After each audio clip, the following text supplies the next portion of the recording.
Oof. Adding marshmallow whipped cream to my coffee in the morning has been a game changer.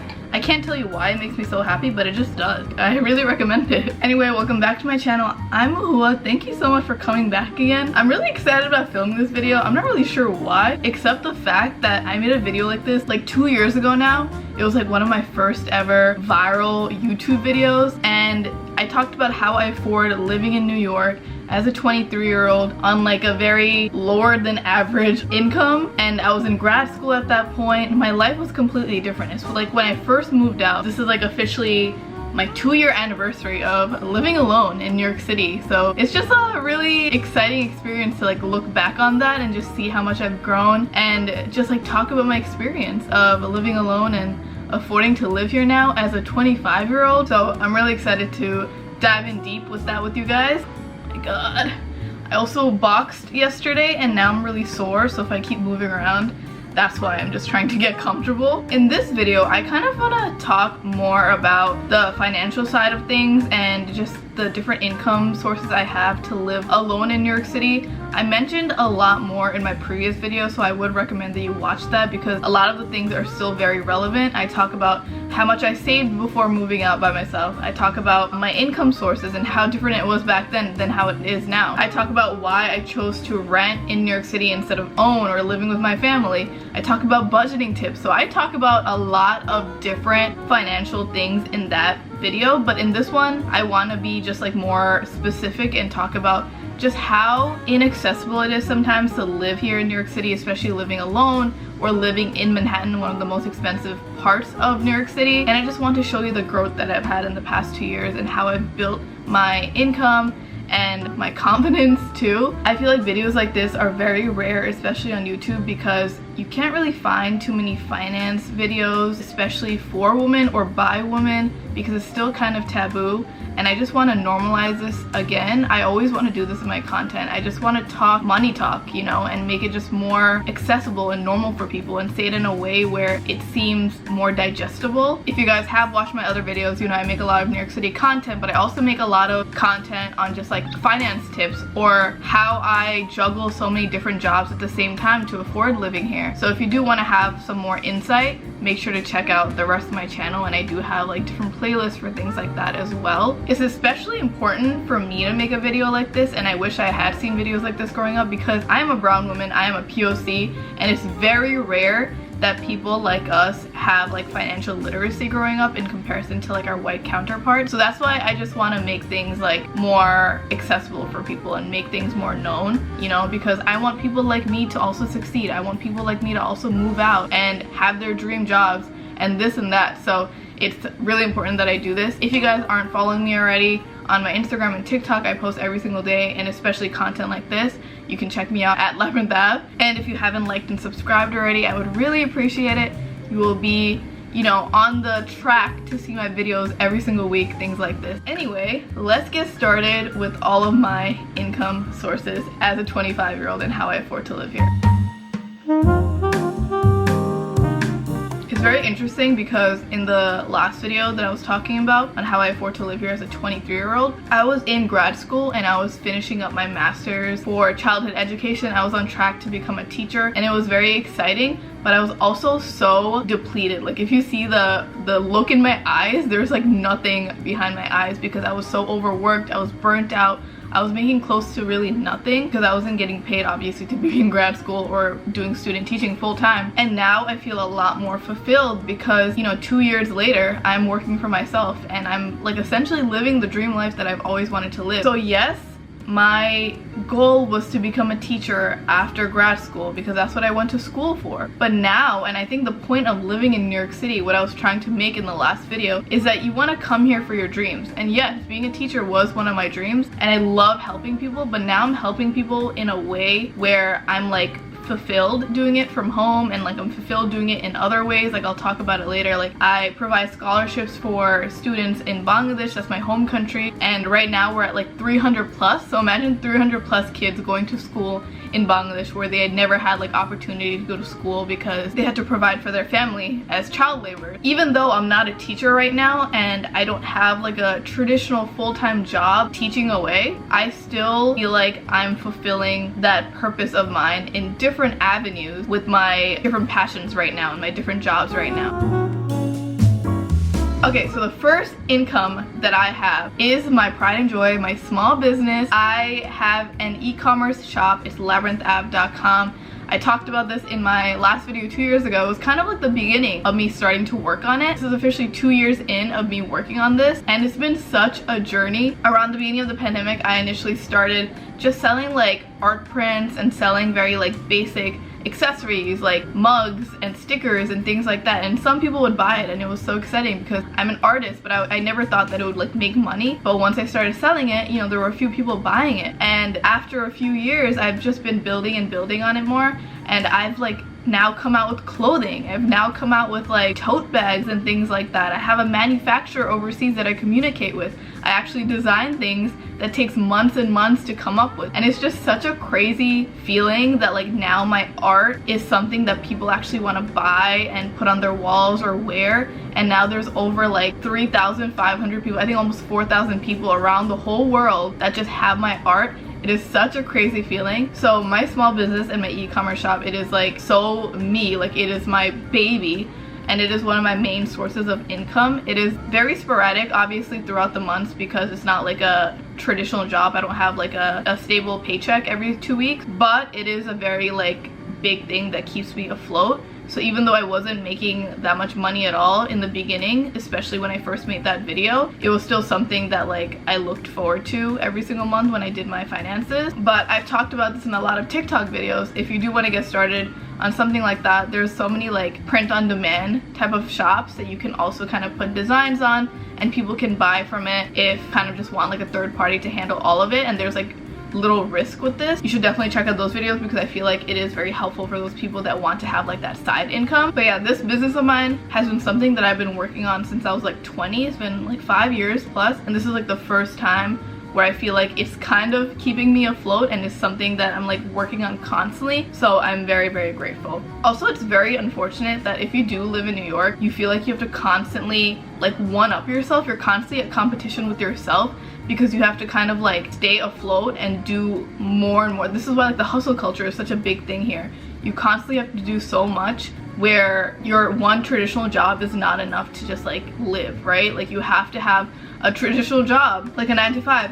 And on top of that, you have to have kind of like side incomes to kind of bring in extra money, and it's really unfortunate. So I had to learn that pretty early on when I did move out. Thankfully, I do have like different avenues that now I can spread into because of my first main source, which was my small business. But it's so inaccessible nowadays, and that's why so many people are pushed out. And like New York City is so gentrified now because there are richer people that move in. So yeah, I hope this video just shows you the realistic side of living in New York, especially when you are in your 20s or 30s, whatever it is. The second thing that I recently actually started doing, and it's been a lot of fun, so I work in a lot of like social media for my own stuff. I decided that I want to take on another company and help them with their social marketing.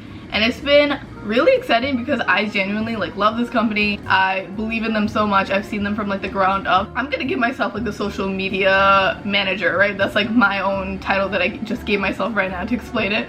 But I don't really know what my title is. But anyway, what I basically do is like film a whole month of videos for them at their locations, and like I'll make TikToks, I'll make reels, I'll make stories and things like that. And a lot of people like don't see how time consuming sometimes that is, because yeah, recording is fine, it's whatever, but editing it together and like making it reachable in the algorithm and somewhat relatable to the audience, and then thinking of captions and optimizing that for the algorithm, SEO, things like that.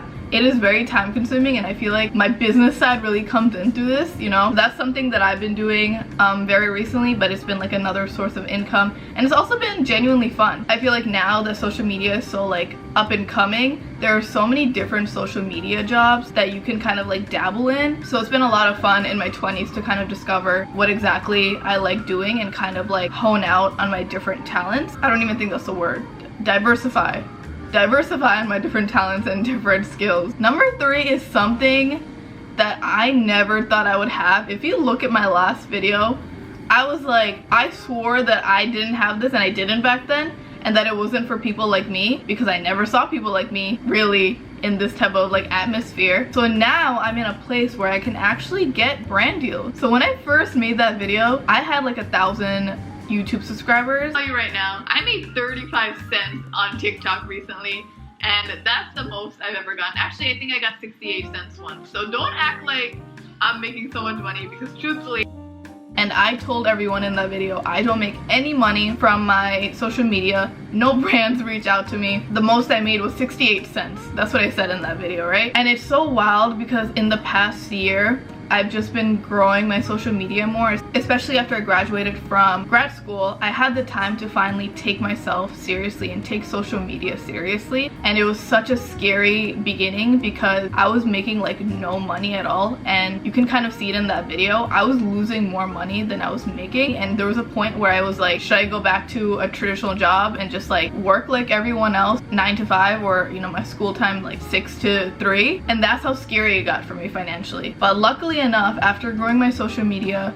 and having some management that actually trusted in my skills and finally trusting in myself, actually, I finally had like all of these brands trust in me, you know. And it's been a lot of fun growing my social media and my ability to advertise and my ability to just like be vulnerable. I think that's like the biggest thing with growth on social media. If you do want to become a content creator, it's like people have to see that you're a real person. You know, influencership isn't just like trying to sell a product, or at least in my eyes, it's like actually connecting with people, right? So it's been really cool doing that.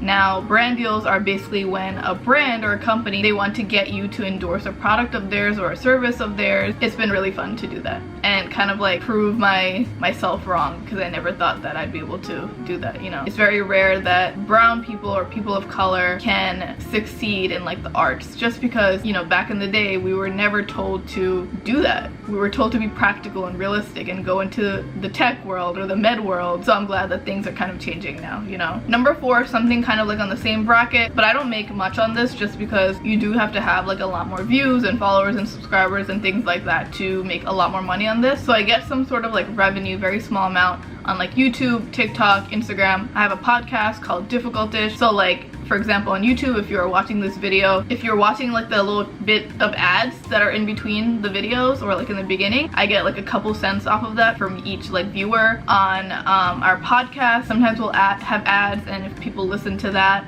we get like a couple cents from that. But I did make a video on this, on like how much money I make as a content creator, and I kind of talked about like how much YouTube revenue I made. So for example, like in 1 month, like I'll get like an average of $200. So it's very like small in the grand scheme of things, but it's like something still. Obviously, if I had more subscribers, I'd be making more money because more people would be watching the ad. And same thing with like Instagram and TikTok and the podcast, you know. It's so funny, I remember I told my mom that once, and she was like, oh, okay, so I'll just watch your video like over and over and you'll get more money, right? And I'm like, no, I don't think it works like that, but good try. That was cute. The 5th way that I get income living in New York, still kind of minuscule just because I don't do it often, it's just commissions. As I mentioned, I am an artist. For me, commissions are kind of different every single time. So I think the biggest one that I've done recently is like a book that I made. So one of my friends, he wrote a book, a poetry book, which is amazing, and I was able to design the cover for him, design the illustrations inside of the book for him. It was such a big deal because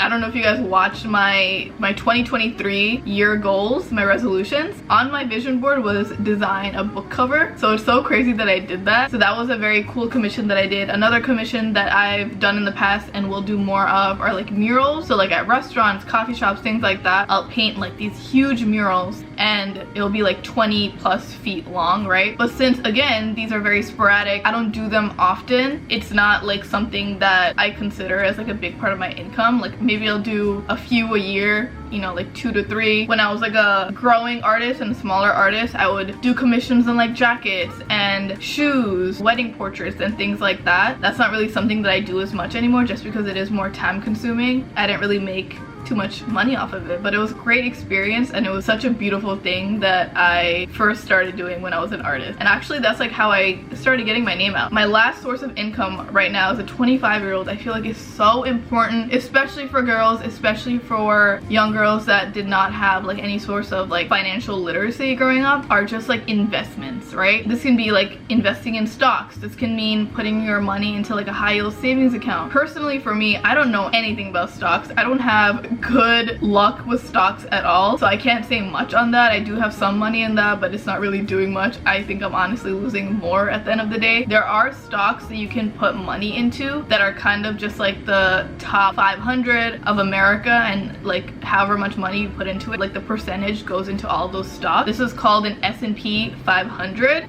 Wow, I'm actually really proud of myself for knowing that without having to search it up. I just confirmed. That's crazy. That's amazing. But anyway, you can put your money into that. I don't really have much knowledge on that, but I know that's a thing. Second, what I do is I have my money in a high yield savings account. This is also something that I've been doing recently. So I have my money in an account called Marcus by Goldman Sachs. You guys might have heard of that. So essentially what a high yield savings account is, my partner's sister actually told me about this, and I get like all my financial advice from her. I'm very grateful for that. Also, my dad taught me all that he knows, so I try my best to like keep along with that. Instead of letting your money just sit in a savings account, which I've been doing for a really long time, I've done that since high school, right? Instead of getting maybe like 0.05 cents at the end of the month, you can put that money into an account where you get some sort of interest on that money, and you get a lot more for your money, right? So instead of me getting 0.05 cents, you can get like $100 something or $200 something in that high yield savings account. So sometimes there are accounts that give you a certain amount of money if you keep your money in that account for like a certain amount of months, if that makes sense. Or if you have a referral code and you send it to your friends, you get some sort of money as well. So there are like hacks that you kind of can do with your money, and I think this just like optimizes the money that you already have and just makes it a little bit more. So obviously as you put more and more money into this high yield savings account, the more interest you get at the end of the month. The account that I have right now has like a 4-point-something% interest, which is pretty good, but there are more or less, you know, so depending on what your goal is, you can find something that is a higher percentage, you get more of an interest rate, or a lower percentage depending on what you want. But yeah, I feel like financial literacy for people that look like me, and just like anyone in general, is very important. You know, knowledge like this would have been very helpful for me getting into college and moving out too. But anyway, that is the end to this video. Please let me know if this was helpful, and if like my transparent financial talk was something that like opened your eyes a little bit, just because, you know, I really love watching videos like this, but I don't see enough of it. I really have to get on like the TikTok side of this, because financial conversations are very important, especially when you are trying to move out, or you're trying to buy your first home or your first car, or just like build your wealth in your 20s, you know? But yeah, I hope this was helpful. Thank you so much for watching. Again, please watch the last video. It's pinned onto my YouTube profile if you want to get more of like an insight on like everything on how to live your budget, and I have plenty of videos on budgeting as well. Make sure to like and subscribe if you did enjoy this video. It would really help a lot. Make sure to follow me on my Instagram and TikTok. It's at Labyrinth Av. I post every single day. Make sure to also check out my podcast that I have with my partner. We talk about a lot of different things, South Asian narratives, people my age, just things that we go through. We also have video podcasts on that on YouTube now finally, so you can watch us just yap away. Also, you can check out my shop that I talked about, labyrinthav.com. I've been working really hard on it, and I'm excited for the spring collection, and I think that's it. I love you guys so much, and I'll talk to you